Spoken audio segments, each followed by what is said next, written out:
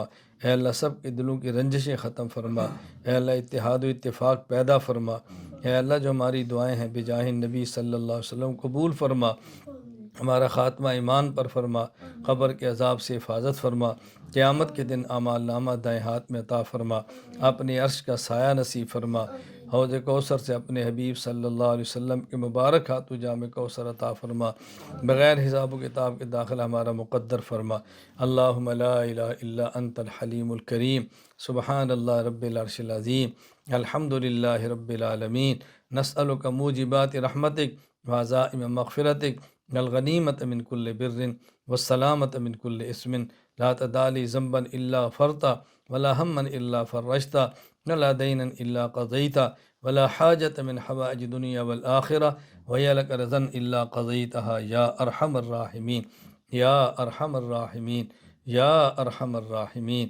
اللہم انا نسألک من خیر ما سألک منہ نبیک وعبدک محمد صلی اللہ علیہ وسلم، ونعوذ بک من شر ما استعاذ منہ نبیک وعبدک محمد صلی اللہ علیہ وسلم، وانت المستعان وعلیک البلاغ ولا حول ولا قوة الا باللہ العلی العظیم، وصلی اللہ تعالی علی رسولہ خیر خلقہ محمد وعلی آلہ وصحبہ اجمعین، آمین برحمتک یا ارحم الراحمین۔